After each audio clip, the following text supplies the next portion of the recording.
कक्षा 11वीं इतिहास और इतिहास के अंतिम भाग का लगभग अंतिम अध्याय, यानी इस वर्ष कक्षा 11वीं के विद्यार्थी के नाते हमने इतिहास में जितना पढ़ा है, जितनी पढ़ाई की है, अब उसकी हम समाप्ति पर आ गए हैं।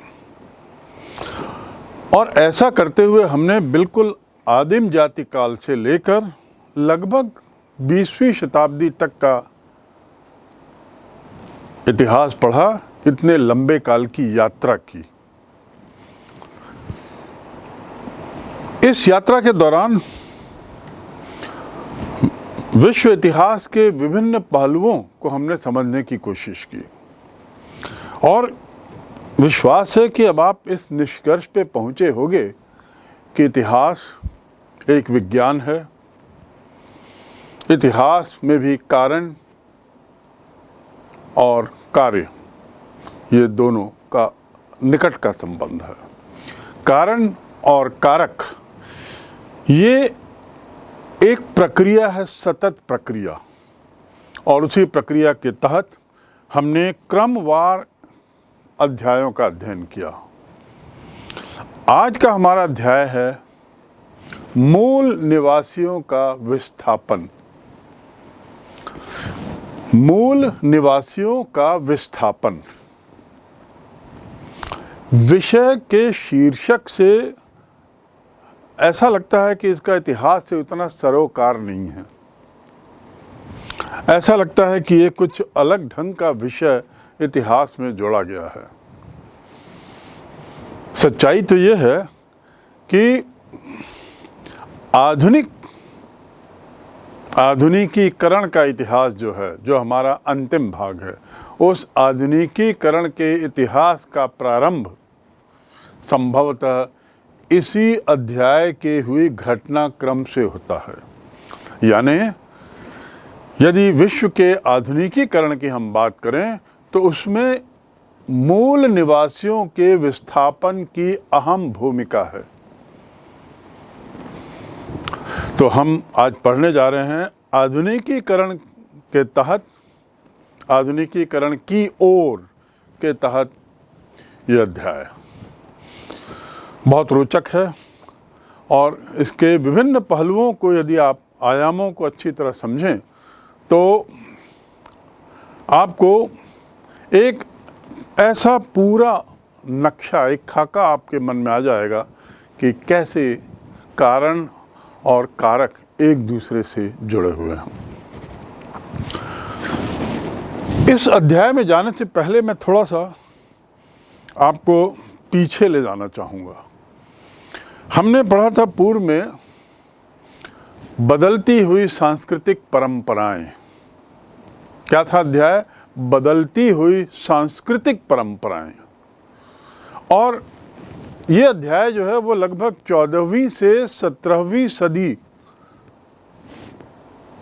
1400 से 1700 के काल की है, जब नगरों की संख्या बढ़नी शुरू होती है, नगर राज्य शुरू होते हैं, एक नगरीय संस्कृति का विकास होता है। कुल मिला के हम उस आधुनिकीकरण के बीज शायद यहाँ से देख सकते हैं, जब नगर व्यवस्था प्रारंभ होती है। नगर के लोग सोचने लगते हैं कि गांव के लोगों से वे अधिक सभ्य हैं। ये 14वीं शताब्दी से 17वीं शताब्दी का काल है। सभ्यता और सभ्य होना, ये सब इस काल में शुरू होती है बातचीत। खासकर इटली के शहर यदि आप याद रखें, आपको याद होगा फ्लोरेंस, वेनिस, रोम, यहाँ पे नई नई कलाएं सामने आई, नगर राज्यों का निर्माण हुआ, चर्च बने और बहुत सारे ऐसे कलाकार, बहुत सारे वैज्ञानिक, संगीतकार ऐसे सामने आए, जिससे ऐसा लगता है कि जिस आधुनिकीकरण की हम चर्चा कर रहे हैं उसकी शुरुआत संभवतः हम इस 14वीं 15वीं शताब्दी की घटनाओं से देख सकते हैं। मुद्रण का आविष्कार, छपाई आदि, और इसके साथ ही विचारों का ज़्यादा विस्तृत आदान प्रदान, यूरोप में इतिहास की जो समझ इसके साथ विकसित होती है और लोग अपने को अपने आधुनिक विश्व की तुलना यूनानी और रोमन प्राचीन दुनिया से करने लगते हैं।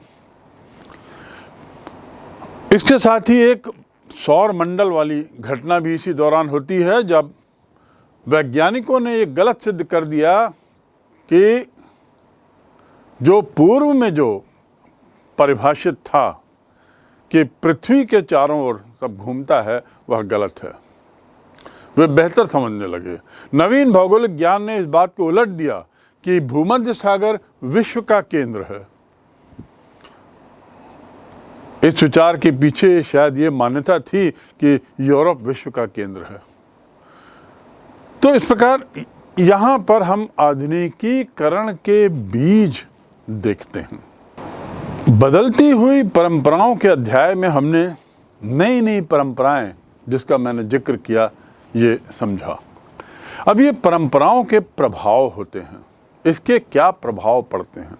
कुछ घटनाएं हुई, परंपराएं स्थापित हुई, और इन परंपराओं के आने से कुछ और हलचल संस्कृति में होती है, समाज में होती है, आर्थिक व्यवस्था में होती है। लोगों का एक क्षेत्र से दूसरे क्षेत्र जाना आना होता है। 1453 कॉन्स्टेंटिनोपल पर तुर्की का कब्जा, और वहाँ से एक पूरा नया इतिहास हम देखते हैं प्रारंभ होता है। 1453 तुर्की पर का कॉन्स्टेंटिनोपल पर कब्जा, उस कब्जे से ने किस प्रकार यूरोप के इतिहास को, यूरोप की आर्थिक संरचना को बदल दिया था, ये हमने पढ़ा था। उस पर मैं फिर से गहराई पर नहीं जाना चाहूँगा, पर इतना बता दूं कि इस घटना के बाद पूर्वी यूरोप और पश्चिमी यूरोप, यहाँ की जो सभ्यताएं थी, इनके बीच में टकराहट होती है। टकराहट से अर्थ ये नहीं है कि टकराहट का अर्थ कुछ तनाव होता है। इसका अर्थ केवल ये है कि एक दूसरे से वे संपर्क में आते हैं। पूर्वी यूरोप की सभ्यताएं और पश्चिमी यूरोप के संपर्क में आती हैं, आवागमन बढ़ता है, होता है, और इसके परिणाम स्वरूप कुछ अन्य चीज़ें, ये टकराव के परिणाम स्वरूप कुछ प्रतिक्रियाएं होती हैं। इस अध्याय में हमने 15वीं और 16वीं शताब्दी से संबंधित कुछ घटनाओं का जिक्र जाना था, और उसके बाद क्रिस्टोफर कोलंबस ने 1492 में कैसे पूर्व की ओर यात्रा करते करते जहाँ पहुँचा उसे इंडीज़ मान लिया था, इसका भी जिक्र मैं पूर्व में कर चुका हूँ, क्योंकि वो तो भारत की खोज में निकला था। और कोलंबस था तो इटालियन, पर स्पेन के राजशाही की मदद से उसने वो यात्रा शुरू की थी, और मूल मकसद था भारत के लिए रास्ता खोजना, और रास्ता खोजने की आवश्यकता आदि क्या थी ये सब हमने पढ़ा है। पर रास्ता खोजने की ज़रूरत थी, और इसीलिए जब उसने एक ज़मीन देखी नहीं तो उसने समझा शायद भारत आ गए हैं, इसलिए उसने उसका नाम इंडीज़ दिया। उसके बाद मार्को पोलो का वृत्तांत भी उसने पढ़ा था, उसने भी उसको, इस क्षेत्र को इंडीज़ कहने के लिए प्रभावित किया।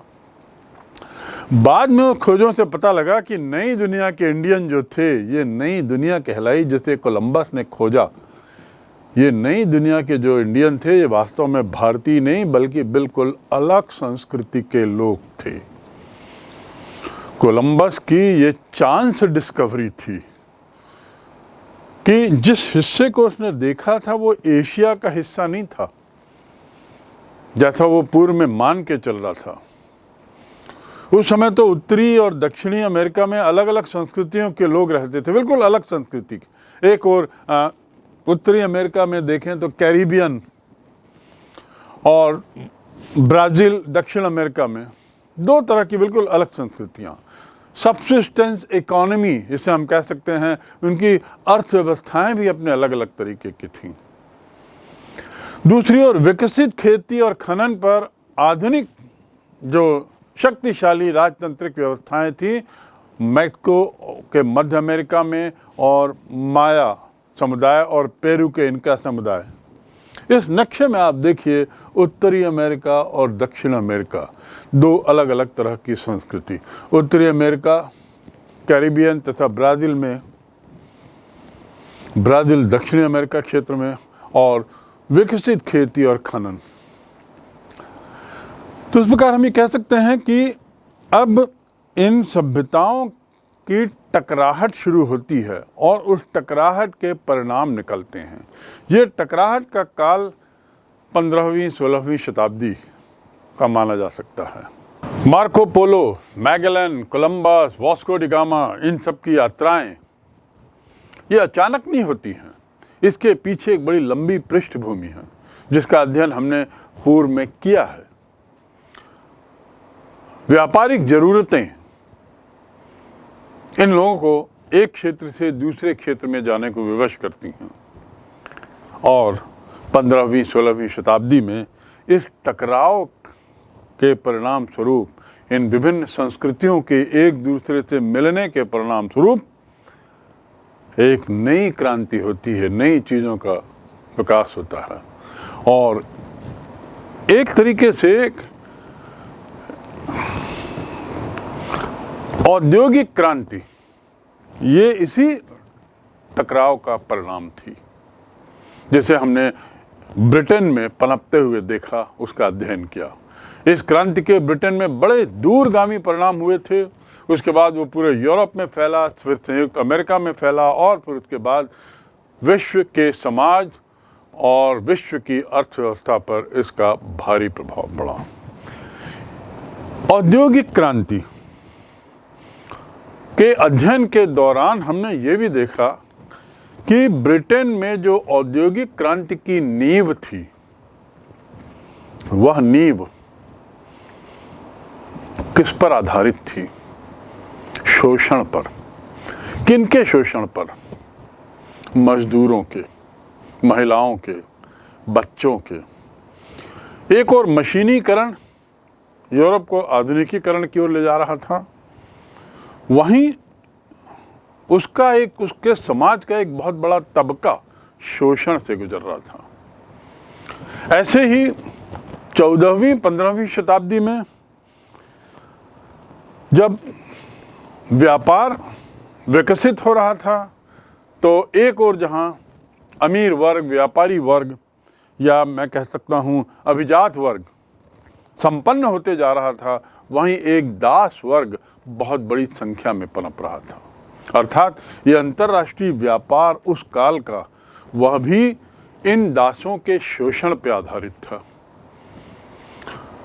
निष्कर्ष ये कि ये जो आधुनिक यूरोप जो बना है या आधुनिक विश्व जो बना है, और इस आधुनिक यूरोप और आधुनिक विश्व के निर्माण में जिन देशों ने अहम भूमिका निभाई है, किसी दौर में उन्होंने अत्यधिक शोषण भी किया है। चाहे वो दास के रूप में एशियाई और अफ्रीकी निवासियों का शोषण हो, चाहे वे अपनी है देश में मजदूर वर्ग का शोषण हो, चाहे वह भारत के लोगों का शोषण हो जब भारत अंग्रेजों का उपनिवेश बना था, और ऐसे ही अन्य ऐसे देशों द्वारा अन्य उपनिवेशों का शोषण हो, जिसका जिक्र हम इस अध्याय में करेंगे, जो हमारा आज का विषय है। तो मूल निवासियों का विस्थापन ये एक तरीके का शोषण ही था उस वर्ग के द्वारा जो आज अपने को अत्याधुनिक सभ्य समझता है, उस वर्ग के द्वारा जो आज सबसे ज़्यादा विकसित है। वर्ग से मेरा तात्पर्य वह देश, उस देश के लोग, चाहे वो England, France, America, Britain, Germany आदि हों, जिन्होंने 14वीं 15वीं शताब्दी में दास प्रथा के माध्यम से और उसके बाद औद्योगिकरण के काल 17वीं 18वीं 19वीं शताब्दी में मजदूरों के शोषण के माध्यम से तथाकथित आधुनिकीकरण की नींव रखी। मूल निवासियों का विस्थापन। निवासी का अर्थ क्या है? निवासी मतलब रहने वाले, किसी एक स्थान पर रहने वाले, आप सब जानते हैं। अब मूल निवासी मतलब जो वहाँ पे प्रारंभ से, अनादिकाल से, बहुत समय से रह रहे हों, वे मूल निवासी कहलाए। 50-100 वर्ष पहले रहने वाले मूल निवासियों की चर्चा नहीं है इस अध्याय में, उनकी चर्चा है जो अत्याधुनिक अति प्राचीन काल से उन क्षेत्रों में, विश्व के विभिन्न क्षेत्रों में रह रहे थे, वे मूल निवासी कहलाए। मूल निवासी और फिर विस्थापन। विस्थापन अर्थात एक जगह से दूसरी जगह जाना, चले जाना और फिर वहाँ रहने लगना, चले जाना और रहने लगना। तो इस अध्याय में हम पढ़ेंगे कि दुनिया के विभिन्न देशों में जो मूल निवासी थे उनका विस्थापन हुआ, उसके कारण हम जानेंगे, विस्थापन के कारण। उसके बाद उस विस्थापन के परिणाम जानेंगे और जिन्होंने ये विस्थापन किया उनकी क्या स्थिति है, इसका अध्ययन करेंगे। जिन्होंने विस्थापन किया उनकी क्या स्थिति है। जिनका विस्थापन हुआ वो तो हम जानेंगे ही इस अध्याय में, पर जिन्होंने विस्थापन किया, वहाँ के मूल निवासियों का, उनकी क्या स्थिति है, इसका अध्ययन करेंगे। और ऐसा अध्ययन करते हुए हम जानने की कोशिश करेंगे कि विस्थापन होते क्यों हैं, उसका इतिहास से क्या सरोकार है और इस विस्थापन की प्रक्रिया ने विश्व को कैसे बदला है। तो चलिए अब हम चलते हैं अपने उस अध्याय की ओर जिसका नाम है मूल निवासियों का विस्थापन। मूल निवासियों के विस्थापन का जब हम जिक्र करेंगे तो आपको ख्याल रखना है कि हमारे इस अध्याय में मूलतः हमने दुनिया के बहुत से ऐसे विस्थापन की प्रक्रिया को छुआ नहीं है और अपना ध्यान केवल दो जगह के विस्थापन पर रखा है। एक है अमेरिका और दूसरा है ऑस्ट्रेलिया। अमेरिका और ऑस्ट्रेलिया, यहाँ के मूल निवासियों के इतिहास को समझेंगे, उसके कुछ पहलू को जानने की कोशिश करेंगे। हमने जब सांस्कृतिक परंपराओं का अध्ययन किया था उस दौरान एक चर्चा हुई थी, एक बात बताई गई थी कि कैसे दक्षिण अमेरिका में स्पेन और पुर्तगाल के लोगों ने एक तरीके से अपनी बस्तियां बनाना प्रारंभ कर दिया था, जिसे बाद में उपनिवेश कहा गया। और इस बस्तियों बनाने की प्रक्रिया का प्रारंभ एक तरीके से स्पेनिश और पोर्चुगीज लोगों के द्वारा किया गया, ये आप समझ लें। 18वीं सदी में दक्षिण अमेरिका के 18th सेंचुरी में दक्षिण अमेरिका के हिस्सों में, उसके बाद मध्य उत्तरी अमेरिका, फिर दक्षिण अफ्रीका, ऑस्ट्रेलिया और न्यूजीलैंड, यहाँ पर भी यूरोप के लोग आके बसने लगे। यहाँ पर भी दूसरे देशों के, विशेषकर यूरोप से आए हुए लोग बसने लगे। यूरोप से लोग गए क्यों थे, इसका आगे जिक्र होगा, पर आपको इतना समझ लेना है कि विश्व के इस नक्शे में जो विस्थापन की जो प्रक्रिया जो दिखाई है वो हम अपना ध्यान मूलतः अमेरिका और ऑस्ट्रेलिया में केंद्रित रखेंगे, अन्यथा इसका दायरा बहुत बढ़ जाएगा। ये इन्होंने अपने इस कॉलोनीज़ को, इसे अंग्रेजी में हम बस्तियों को कॉलोनी कहते थे। क्या कहते थे? कॉलोनी। तो उन्होंने कॉलोनाइजेशन शुरू किया, यानी बस्तीकरण की प्रक्रिया शुरू की और कॉलोनी को उपनिवेश कहना शुरू किया। उपनिवेश। तो आप पहली बात तो ये समझ जाएं कि उपनिवेश, कॉलोनी, बस्ती एक ही चीज़ है। प्रारंभ में वो बस्ती के रूप में हुआ और फिर कालांतर में समय के साथ साथ वो बस्तियां हट के उपनिवेश का रूप ले लीं। और जब यहाँ से ये अप्रवासी लोग चले गए बाद में 20वीं शताब्दी में, जब यूरोप के बाशिंदे जो अप्रवासी के रूप में आए थे यहाँ से जब चले गए बाद में अपने मातृ देश चले गए, तो ये उपनिवेश स्वतंत्र राष्ट्र बन गए। 20वीं शताब्दी में ऐसे हमने बहुत से 50 उपनिवेशों को राज्य बनते, स्वतंत्र राष्ट्र बनते देखा है। और ये जो स्वतंत्र राष्ट्र बने ये 200 वर्ष, 300 वर्ष, 400 वर्ष तक पूर्व में 17वीं 18वीं शताब्दी से ये उपनिवेश थे। और इन उपनिवेश बनाने की प्रक्रिया की शुरुआत सर्वप्रथम स्पेन और पुर्तगाल, हम देखते हैं। मैंने अभी यूरोप का जिक्र किया कि यूरोप के लोग अप्रवासी के रूप में आए, लेकिन 19वीं और 20वीं सदी में एशियाई देशों के लोग भी इन कुछ देशों में आ गए थे। किन कुछ देशों में? यही अमेरिका में, ऑस्ट्रेलिया में और कुछ अन्य क्षेत्रों में एशियाई देशों के लोग भी, यानी मूल रूप से एशियाई थे पर अप्रवासी के रूप में वो भी गए। तो यूरोपियंस गए, कुछ एशियाई भी गए, और एशियाई जो गए वो 19वीं शताब्दी के बाद ही। आज तो स्थिति ये हो गई है कि उन देशों में जहाँ से ये एशियाई और यूरोपियन गए, उन देशों में ये लोग अब बहुसंख्यक हो गए हैं। देखिए घटनाक्रम कैसे होता है। अप्रवासी के रूप में किसी कारणों से गए, कारण बहुत से हो सकते हैं।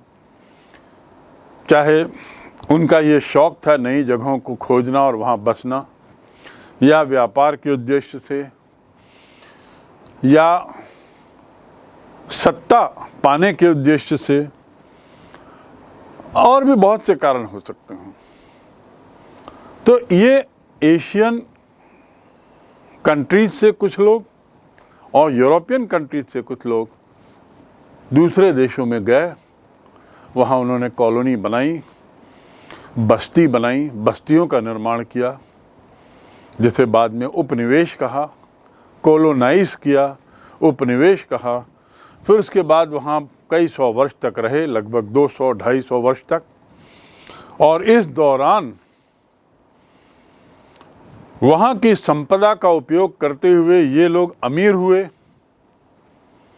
फिर उसके बाद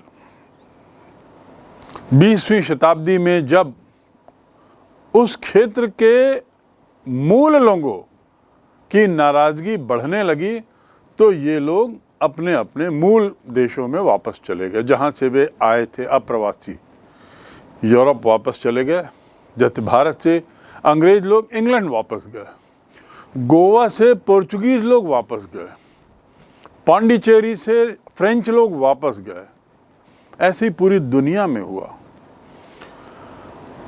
कई देशों में एशियाई लोग भी गए, और फिर जब समय आया तो वे अपने अपने मूल देश वापस आ गए, और वहाँ के लोगों पर वह देश छोड़ दिया, वह स्वतंत्र बन गया।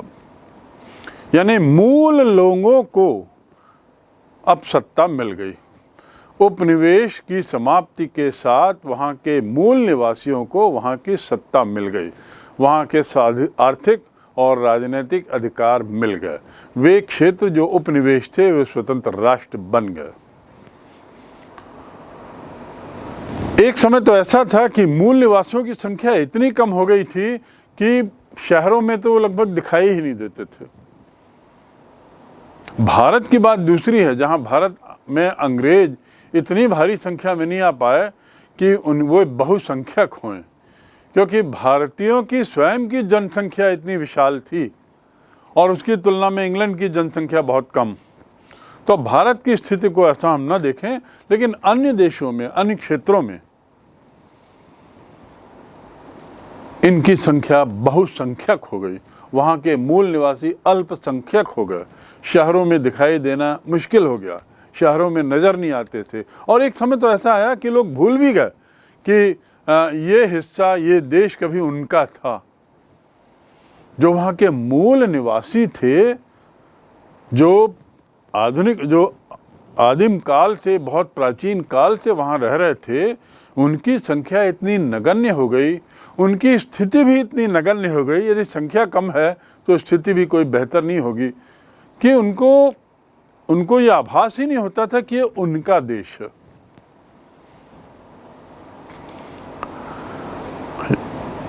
कई नदियाँ, शहर इन देशों की जो हैं वो पुराने नामों से हैं। पुराने नाम अर्थात वहाँ के मूल निवासियों के द्वारा दिए गए नाम आज भी नदियों, पहाड़ों, नगरों के लिए उपयोग किए जाते हैं। जैसे उदाहरण के लिए यदि हम बात करें तो संयुक्त राज्य अमेरिका को देखिए। संयुक्त राज्य अमेरिका में ओहायो, मिसिसिपी, सिएटल, और ऐसे ही ऊपर कनाडा की ओर जाएं तो कनाडा में सक्सावचेन, ऑस्ट्रेलिया वोलागोंग, पैरामाटा, ये ऐसे नाम कोई अंग्रेजी नाम नहीं लग रहे हैं। ये वे मूल नाम है जो वहाँ के मूल निवासियों द्वारा अपने हे डेज में, अपने दिनों में दिए गए थे, इससे पहले कि वे उपनिवेश में शामिल हों, उपनिवेश बन जाएं। ये एक उदाहरण है। ये जो शहरों के नाम बताने के पीछे मकसद ये है कि आप समझें कि मूल निवासी जो बहुत पहले से थे, धीरे धीरे उनकी संख्या कम हो गई, नगण्य हो गए, खदेड़ दिए गए, भगा दिए गए, या एक कोने में धकेल दिए गए, शहरों में दिखाई नहीं देते थे। लेकिन जो जगहों के नाम थे, कई जगहों के नाम वही मूल रहे, पुराने नाम ही चलते रहे, जिसका मैंने जिक्र किया है। गत शताब्दी तक, अभी 21वीं शताब्दी चल रही है, 20वीं शताब्दी के मध्य तक, मतलब करीब 1950-60 तक, अमेरिका और ऑस्ट्रेलिया में जो इतिहास की किताबें पढ़ाई जाती थीं, उस इतिहास की किताबों की भाषा कुछ ऐसी होती थी जिसमें बताया जाता था कि यूरोप वासियों ने कैसे उत्तरी अमेरिका, दक्षिण अमेरिका और ऑस्ट्रेलिया की खोज की। उसकी जो भाषा, इतिहास का जो नज़रिया था उन देशों के इतिहास का, उसमें ऐसा था कि मानो यूरोपियनों ने अमेरिका की खोज की, ऑस्ट्रेलिया की खोज की, और तब जाके ये सभ्य हुए। वहाँ जो मूल निवासी थे उनका कोई जिक्र नहीं था। मूल बाशिंदे थे, ओरिजिनल जो वहाँ रहते थे, इनहैबिटेंट्स, ओरिजिनल इनहैबिटेंट्स, मूल निवासी, उनका कोई जिक्र ही नहीं होता था। पूरा जो इतिहास था वो यूरोपियनों की गाथाओं से भरा हुआ था।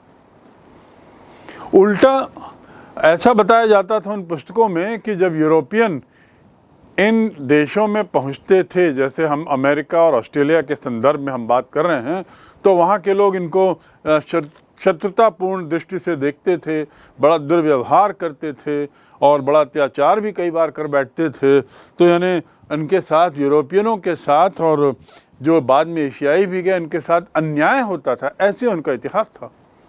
लेकिन 1850, 1950 के आसपास थोड़ा सा नज़रिए में परिवर्तन आया। मूल निवासियों को अपना इतिहास लिखने का, मूल निवासियों को अपने स्वयं के बयान देने का, एक तरीके से मौखिक इतिहास लिखने के लिए तत्कालीन जो मानव वैज्ञानिक थे उन्होंने प्रेरित किया। ये मानव वैज्ञानिक जो 1950-60 के दशक के थे, इनकी सोच थी कि इतिहास को शायद बदलना होगा। इतिहास को बदलने का अर्थ तो ये नहीं है कि इतिहास को, पूर्व की घटनाओं को बदला जाए, लेकिन इसका अर्थ यह है कि इतिहास को एक स्वतंत्र नज़रिए से देखकर वहाँ के मूल निवासियों पर केंद्रित इतिहास बनाया जाए। अभी तक जो इतिहास लिखा गया है वो यूरोपियनों में केंद्रित है, उसके केंद्र में यूरोप के निवासी हैं, मूल निवासियों का कोई जिक्र नहीं है। तो 1950-60 के आसपास इतिहास लेखन में कुछ परिवर्तन आया और वहाँ के जो मूल निवासी थे उनके बयान लेना, उनको इतिहास लिखने के लिए प्रेरित करना, ये प्रयास शुरू हुआ। और परिणाम क्या रहा? परिणाम ये रहा कि नई नई बातें मूल निवासियों के जीवन शैली की सामने आई। आज जो इनका जो मूल निवासियों द्वारा जो लिखा गया इतिहास है और जो कथा वृत्तांत आदि हैं, उसको वो बिल्कुल एक बड़ी रोचक हैं। वहाँ के मूल निवासियों द्वारा लिखे गए वृत्तांत आदि, कला संग्रह आदि को जैसे इकट्ठा किया गया है, तो ये देसी कला हम इसे कह सकते हैं। देसी कला, उसकी मूलभूत कला, आदिवासी कला भी हम इसे एक तरीके से कह सकते हैं। तो इनकी जीवन शैली को समझने का, इनके शौक आदि को समझने का ये संग्रहालय बहुत जगह चल रहा है, खुल गया है। संयुक्त राज्य अमेरिका में तो वहाँ के मूल निवासियों के द्वारा ही संचालित बहुत बड़ा एक अमेरिकन इंडियन राष्ट्रीय कांग्रेस, उसका अमेरिकन इंडियन राष्ट्रीय संग्रहालय है, जो वहाँ के मूल निवासियों द्वारा ही संचालित है। तो इस प्रकार हम कह सकते हैं कि मूल निवासियों पर केंद्रित इतिहास का प्रारंभ 1950-60 के दशक में हुआ और नज़रिए में ये परिवर्तन आया कि यूरोपियनों पर केंद्रित इतिहास न हो करके वहाँ के जो मूल बाशिंदे थे, ओरिजिनल इनहैबिटेंट्स थे, उन पर केंद्रित इतिहास को सामने लाया जाए, उसको प्रेरित किया जाए, ताकि पुरानी बातें जैसे तथ्य थे वैसे सामने आते जाएं।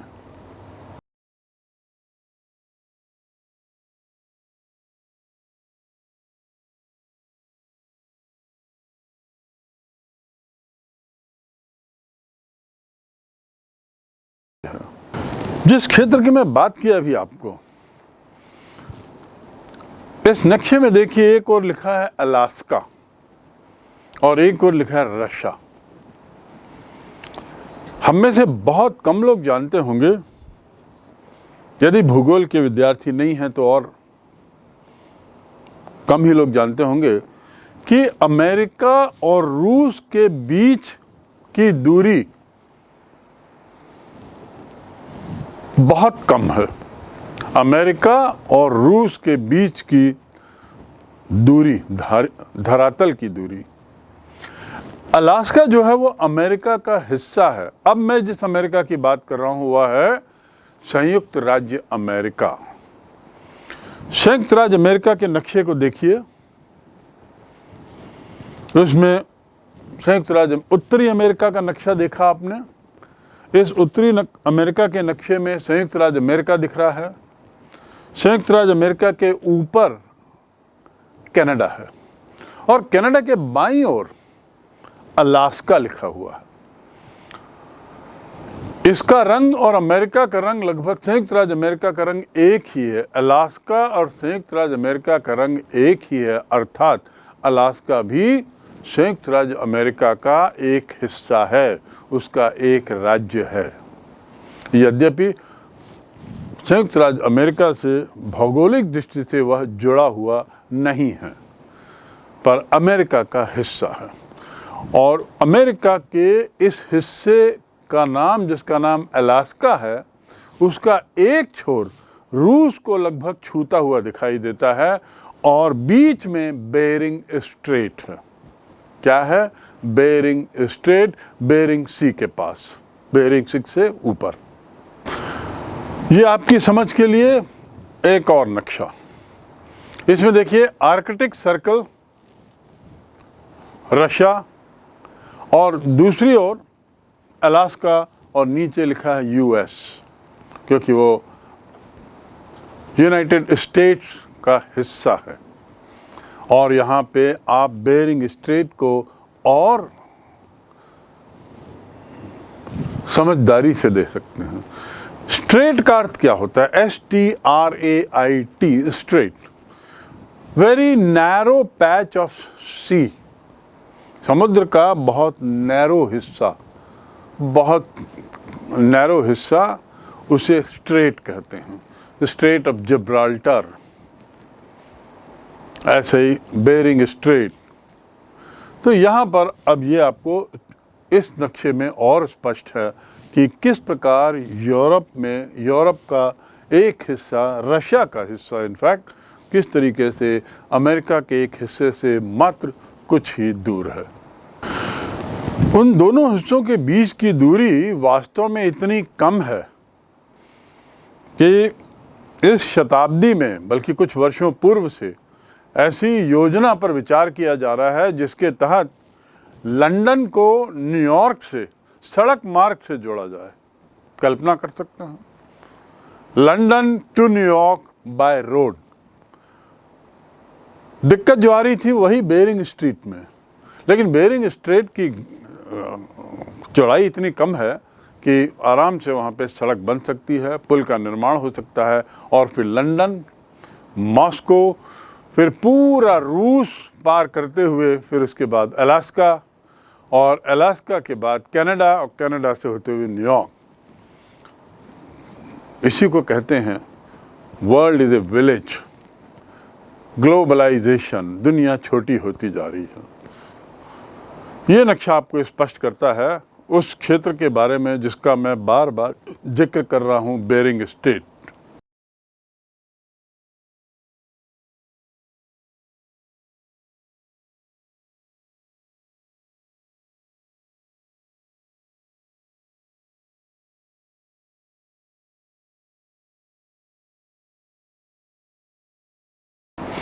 अपने इस अध्याय में आगे बढ़ने से पहले एक अंतिम लुक इस नक्शे को देखिए। यहाँ पर बेरिंग स्ट्रेट लिखा हुआ है, और उत्तरी अमेरिका का जो पश्चिमी हिस्सा है, उत्तरी अमेरिका का पश्चिमी हिस्सा, उस हिस्से को इस नक्शे के पूर्व में पुनः दिखाया गया है। दुनिया गोल है। आपने प्रारंभ में जब मैंने ग्लोब दिखाया उसमें आपने देखा कि दुनिया गोल दुनिया है, और कैसे अलास्का का एक हिस्सा रूस के हिस्से से जुड़ा हुआ है। ये वही हिस्सा है उत्तरी अमेरिका का, वह कॉर्नर जो पुनः आपको पूर्व में दिखाया जा रहा है, और बेरिंग स्ट्रेट लिखा हुआ है। इस नक्शे में आप देख सकते हैं कि इतना विशाल विश्व कैसे सिमटता जा रहा है।